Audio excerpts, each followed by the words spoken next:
What a drag. That's what Shikamaru Nara said about. Well, everything. Training? Drag. Missions? Drag. Responsibility? The biggest drag of all. Here was a kid with an IQ over 200 who'd rather watch clouds than become Hokage. A genius who failed the academy because he thought trying was too much work. But then something happened. Something that changed everything. He lost the one person who believed in him most. And that loss, it turned a lazy kid into one of the greatest leaders in the entire series. This is the story of how Shikamaru grew up, how pain shaped him, how a boy who wanted nothing to do with responsibility became the man everyone could count on. This is Shikamaru's coming of age. Let's be real, young Shikamaru was kind of annoying, not in a bad way. But the kid had all this potential and just didn't care. While Naruto was training until he collapsed and Sasuke was pushing himself to the limit, Shikamaru was taking naps. He'd show up late to everything. Skip training, do the bare minimum. His favorite hobby? Lie on the grass and watching clouds drift by. His teachers were frustrated. His mom was constantly yelling at him. Even his best friend Choji would get tired of his laziness, sometimes. But here's the thing everyone missed. Shikamaru wasn't lazy because he was dumb. He was lazy because he was too smart. Think about it. When you can see 10 steps ahead of everyone else, when you can predict exactly how things will play out, when you understand that most arguments and competitions don't really matter in the grand scheme, why bother? He saw through everything. The pointless rivalry, the need to show off. All of it seemed like such a waste of energy. During the Chunin Exams, he proved it. While everyone else was fighting with everything they had, Shikamaru was 3 moves ahead. He turned a simple shadow jutsu into a chess game, made his opponent beat herself. And you know what he did when he was about to win? He gave up, just quit, said his chakra was running low, and he didn't feel like finishing. The crowd was shocked. His friends were confused. But the Hokage? He smiled, because he saw what Shikamaru really was. A genius who just needed a reason to care. That reason came in the form of a chain-smoking jonin named Asuma Sarutobi. Now, Shikamaru had a dad, a good dad, but Asuma was different. He didn't push, didn't lecture, didn't try to force Shikamaru to be something he wasn't. He just understood him. They'd play shogi together, sit in silence, smoke cigarettes on rooftops, and slowly, without even realizing it, Shikamaru started to change. Asuma saw the real Shikamaru, not the lazy kid, not the troublesome student. He saw someone who cared deeply but was afraid to show it. Someone who thought too much and felt too much. So he hid behind "what a drag" and closed his eyes. Asuma became more than a teacher. He became the person Shikamaru wanted to make proud. The person whose approval actually mattered. Remember when Asuma's girlfriend Kurenai was in danger? Shikamaru stepped up. No hesitation. No complaints. He came up with the plan, led the team, fought with everything he had, because it mattered to Asuma. So it mattered to him. They had this thing, this ritual.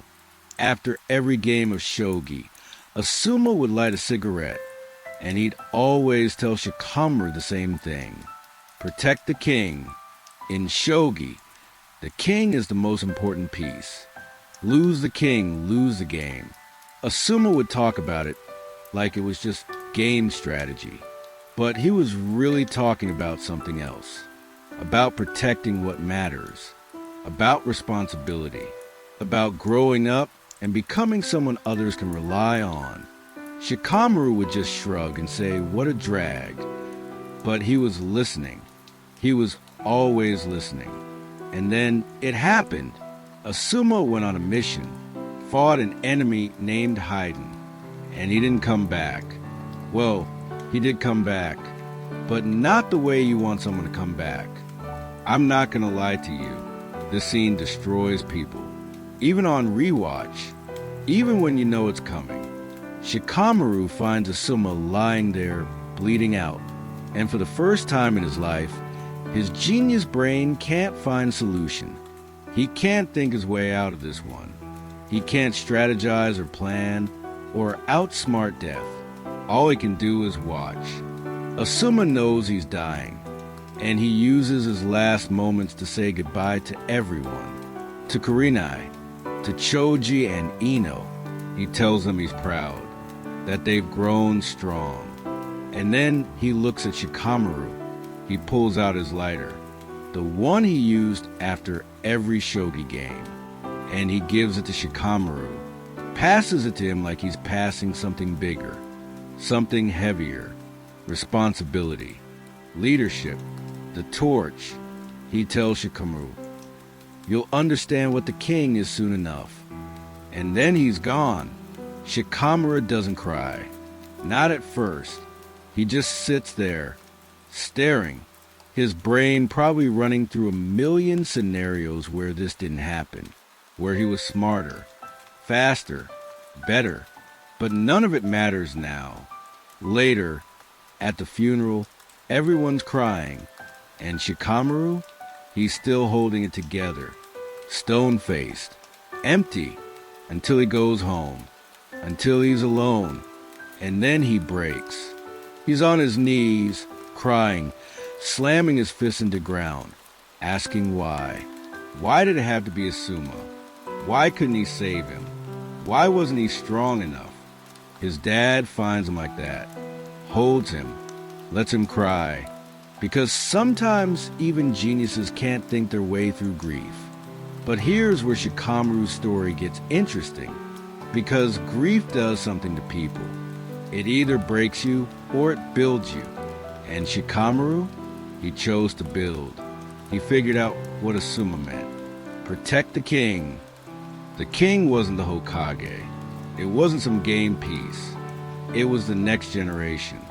It was the children not yet born. It was the future.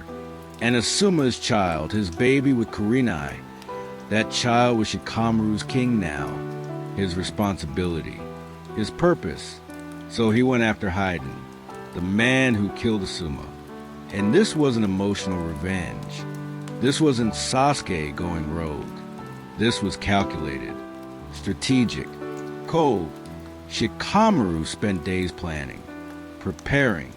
He knew he couldn't beat Hidan through strength. The guy was literally immortal. So Shikamaru did what he does best. He thought, and he came up with a plan so brilliant, so absolutely perfect, that it's still talked about as one of the smartest fights in anime. He lured Hidan into the forest, his family's forest, where he had home advantage, where he knew every tree, every shadow, every trap, and then he buried him alive. Not quickly, not kindly. Shikamaru made sure Hidan understood exactly what was happening, made him feel the same helplessness Shikamaru felt watching Asuma die. As Hidan fell into the pit, screaming, Shikamaru lit a cigarette, Asuma's cigarette, with Asuma's lighter, and he said, "Where there are people who carry on the will of fire in Konoha, the king will never fall. I will protect the king." That moment, that's when Shikamaru stopped being a kid. After that, everything changed. Shikamaru stopped saying, "What a drag" as much. Started taking missions seriously. Started leading teams. Started being the person everyone turned to when things got complicated. During the war, he was one of the strategic leaders of the entire Allied forces. A teenager commanding thousands of ninja, making life or death decisions. And he was good at it, really good, by the time Naruto became Hokage. Who do you think was standing right beside him? Who became his advisor? His right-hand man? The person who handles all the troublesome work so Naruto can be the face of the village? Shikamaru. He married Temari, the woman who challenged him, who didn't let him be lazy, who pushed him to be better. He became a father himself. And you know what? He's a good one. Patient, understanding, present. He still watches clouds sometimes, still plays shogi, still carries that lighter everywhere he goes. But he's not that lazy kid anymore. So what's Shikamaru's story really about? It's about growing up when you don't want to, about finding purpose after loss, about how sometimes the people we love see potential in us that we don't see in ourselves. Asuma didn't change Shikamaru by forcing him. He changed him by believing in him, by being patient, by showing him that life is worth the effort, even when it's troublesome. And when Asuma died, he left Shikamaru with something more valuable than any jutsu or technique. He left him with purpose. Music swells gently. Shikamaru's genius was always there. The 200 IQ didn't appear after Asuma's death, but what changed was a willingness to use it, to step up, to carry the weight even when it's heavy. He learned that being smart isn't enough, that talent without purpose is just wasted potential, that sometimes the most troublesome thing you can do is the right thing. These days, when Shikamaru lights a cigarette, Asuma's lighter in his hand. He's not just remembering his teacher, he's honoring a promise to protect the king, to safeguard the future, to be the person Asuma believed he could be. What a drag, right? But Shikamaru does it anyway, because that's what growing up means.